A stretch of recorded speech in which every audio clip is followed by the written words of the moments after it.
Olá, seja muito bem-vindo à nossa Escola Bíblica. Temos mais uma aula em que vamos juntos desfrutar da Palavra de Deus.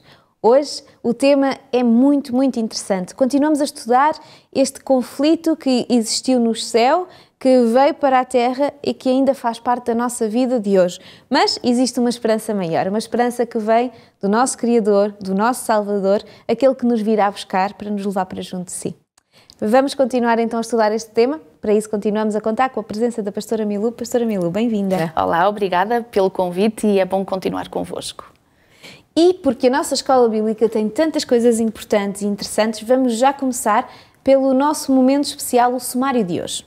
Então, no sumário de hoje, Rita, nós pensamos dizer que a presença de Cristo connosco, seja agora ou nos tempos do fim, não significa que somos poupados à dor, ao sofrimento, às provações e até à morte. Vamos ver o que a Bíblia nos ensina sobre isto. Este é um tema interessante e a sua Bíblia pode ajudá-lo a compreender melhor, porque sem dúvida é ela que tem as respostas a todas estas perguntas, a todas estas dúvidas. Vamos abrir a nossa Bíblia em Mateus, no capítulo 28, no versículo 20.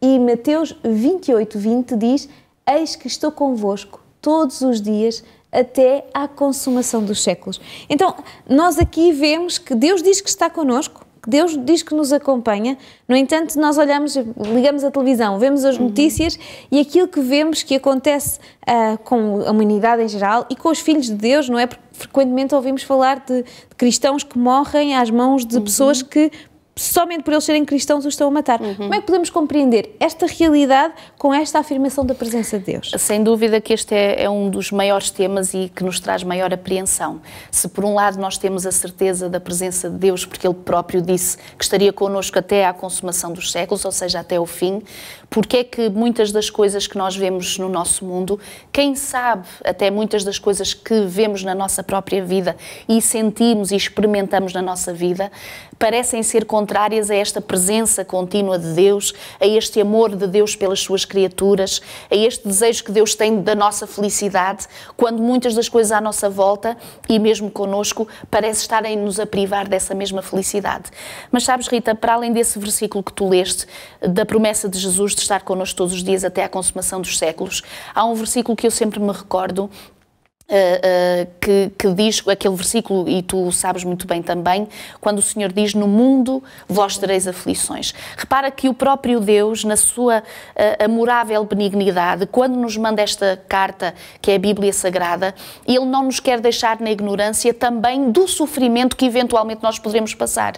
E repara que o Senhor, e quem conhece a Bíblia e quem aceita esta palavra como palavra vinda de Deus, não vai viver uma utopia no sentido de uma vida aqui religiosa e isenta de qualquer sofrimento, como algumas até religiões podem propagar. Olha, tudo vai acontecer bem se você fizer isso, você vai começar a ter sucesso se fizer aquilo, ou seja, parece que vai ser tudo um mar de rosas. Mas o autor, Cristo Jesus, ele não disse isso. Pelo contrário. Pelo contrário, ele disse: no mundo vós tereis aflições. Mas é interessante também que ele não terminou aí o versículo. Não. Graças a Deus por isso. Ele disse: no mundo tereis aflições, mas tende bom ânimo, porque eu venci. Repara a força, a graça e a coragem que nos é aqui concedido.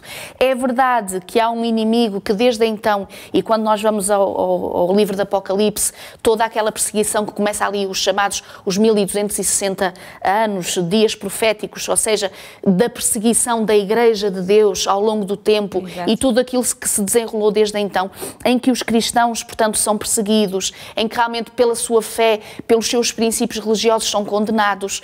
Rita, a realidade aqui que nós acabamos por compreender nestas profecias bíblicas é que aquilo que ocorreu no passado também vai ocorrer no futuro. Exato. Aqueles que quiserem ser fiéis ao Senhor sofrerão perseguições. Aqueles que quiserem seguir a lei de Deus, ser fiéis a esta lei, o inimigo junto com os seus anjos e outros seres criados, que no fundo é a humanidade, que não queiram amar a Deus, vão intentar exatamente contra este povo que quer ser fiel ao Senhor.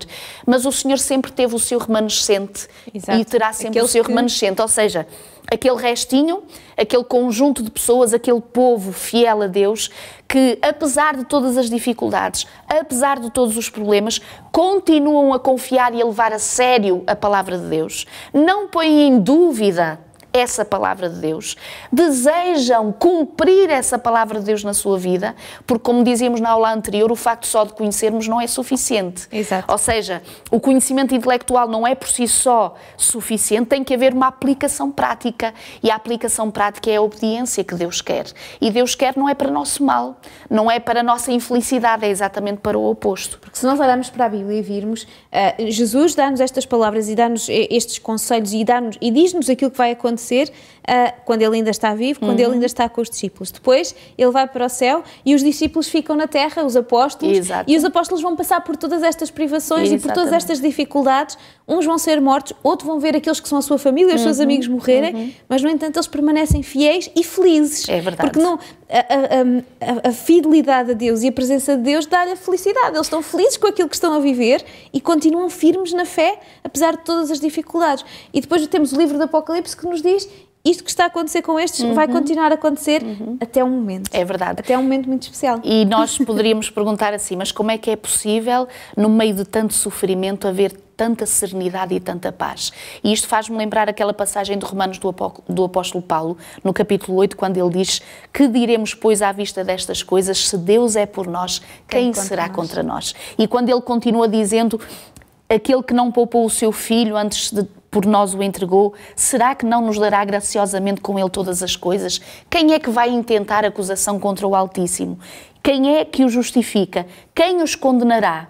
E agora repara o que diz aqui no versículo 34 e 35. É Cristo Jesus quem morreu, ou antes quem ressuscitou, o qual está à direita de Deus e também intercede por nós. E depois vem a pergunta maravilhosa: quem nos separará do amor de Cristo?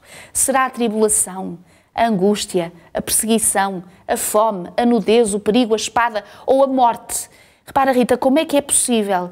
E nós vimos isso no passado, vamos ver isso no futuro, quando as coisas no timing divino, do relógio divino, chegar o tempo em que todas estas coisas cessarão, em que este grande conflito terá o seu fim, em que o inimigo não terá mais oportunidade de fazer as suas obras más, em que não estaremos mais expostos a esta influência satânica, quando esse momento chegar, que é a volta de Jesus a esta terra, nós perceberemos que só foi possível passar por estes momentos, superar estes momentos, ultrapassar estas dificuldades, mesmo a nível individual, ou como igreja, ou como povo de Deus, por este amor que nos foi dado e que nos foi entregue por permanece Cristo Jesus constantemente. E nós não podemos dizer que a pessoa que escreveu isto era alguém que estava a viver em paz, porque podíamos dizer era muito fácil para ele falar porque estava em paz, mas a partir do momento que ele decidiu fazer a vontade de Deus, que ele deixou de ser Saulo e passou a ser Paulo, a vida dele correu sempre risco. Exatamente. No entanto, as palavras dele são de tranquilidade, de amor e de benignidade. Sabes, isto faz-me lembrar aquela imagem daquele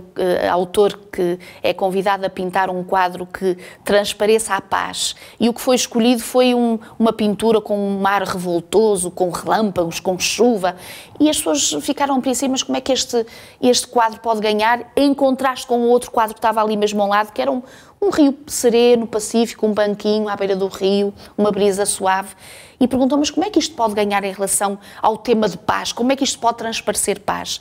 E o detalhe era que o autor tinha pintado ali numa árvore, que estava no meio exatamente dessa tempestade, um passarinho que estava coberto e que estava aconchegado, resguardando-se da tempestade debaixo de uma folha. Muito sereno, muito discreto.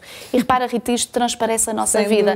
Mas este poder só é possível ser vivido quando o Senhor Jesus está em nós. Apesar dos desafios, sentirmos esta paz de Deus. Por isso vamos aplicar, não é? Qual é a aplicação para hoje? Então a aplicação que eu daria hoje para aqueles que nos estão a ouvir e a ver é que, apesar daquilo que possa estar a passar na sua vida, seja ele um grande ou um pequeno desafio, ou se passou já algo que o marcou profundamente no momento presente, saiba isto, é que o Senhor Jesus disse que estaria connosco até à consumação dos séculos. Ora, Jesus, peça a ajuda do Senhor e vai ver que cada desafio será uma vitória em Jesus. Com esta maravilhosa mensagem terminamos então a nossa escola bíblica de hoje, esta aula maravilhosa em que juntos podemos desfrutar da Palavra de Deus. Queremos contar consigo para juntos continuarmos a desfrutar daquilo que o Senhor tem para cada um de nós. Não falte à nossa próxima aula bíblica, nós contamos consigo. Até lá.